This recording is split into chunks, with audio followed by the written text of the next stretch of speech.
Yo, what's up all my international players? Today we're here to talk about jump rope mistakes. Now here's the deal, when you're first getting started with the jump rope, you're gonna make mistakes. There's no way around it. This video is to make sure you don't make the most common mistakes that I personally used to make myself.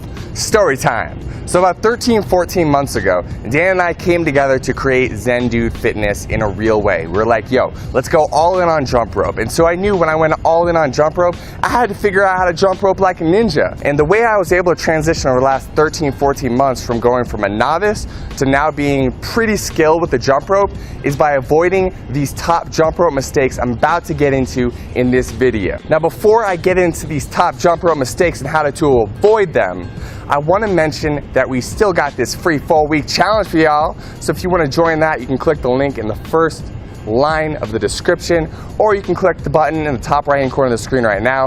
Also, the jump rope that's going to be used throughout this video you can grab. Let's get into this video, shall we?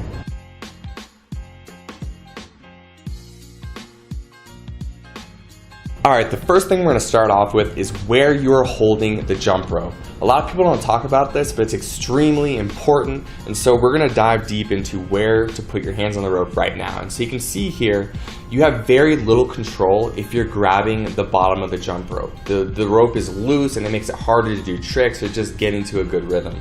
What you want to do is choke up on the handles so your fingers are very close to the actual steel cable and the ball bearing. This will give you a lot more control of the rope and make the spin a lot smoother. Next, we just want to talk to you about the importance of having a good, high quality jump rope. There's a lot of jump ropes out there and a lot of really inexpensive ones. And the reason why we talk about the cross rope so much is because it is the highest quality rope out there, and it does make a significant difference in your ability to jump rope with more skill and your ability to jump rope, period. So the next thing we're going to cover here is a very subtle example of what it looks like to have your wrists too far apart. And so you can see here, when your wrists are too far apart, when you try to do tricks, for example, the crisscross, you end up tripping over the rope because it's spread too long, right? And so that means there's not enough depth on the rope to be able to make it underneath your feet. And so you can see here, it's very evident that if your wrists are just a few degrees closer to each other, so you're bringing as you can see, I just demonstrated there, you're actually bringing your wrists closer to each other, it's easier to do crisscrosses, it's easier to just get more fluid with the jump rope and be able to get a consistent rhythm with what you're doing. And so a beginner mistake a lot of people make is they have their wrists too far apart, so they trip over the rope. So just remember, whenever you're doing any tricks, bring your wrists just a little bit closer together and it's going to feel a lot smoother for you. Next thing we want to talk about is having just straight up good posture when you're jumping rope.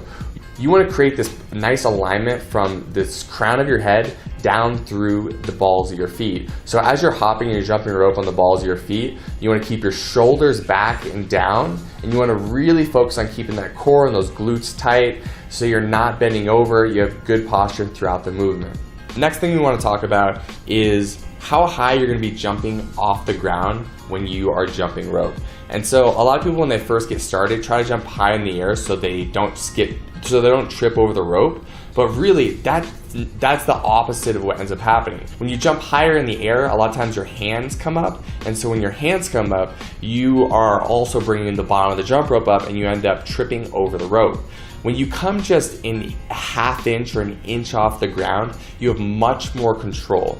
You're able to spin the rope more smoothly and your body isn't flailing around all over the place, and you're controlling this movement. The final thing I want to talk about is just your ability to get into a flow state while you're jumping rope.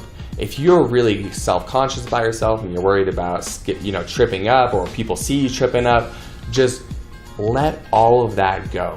All that, worry about like messing up or like not, getting as good as you want to, as fast as you'd like to, like don't worry about that stuff.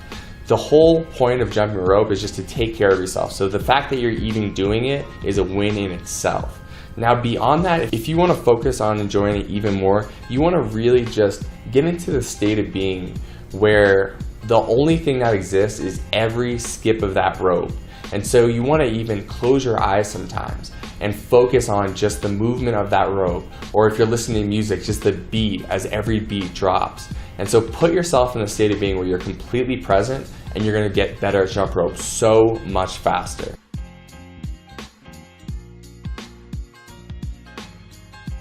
Finally, if you've enjoyed this video, if you like this video, please give it a like. If you have any questions, go ahead and drop them in the comments below. Please subscribe to the channel. ZenNu Nation is growing day by day. We appreciate each and every one of you so much. So another sub means another family member, so come on in, join us, we'll hook you up. Thanks so much for watching this video. Zen Dudes out.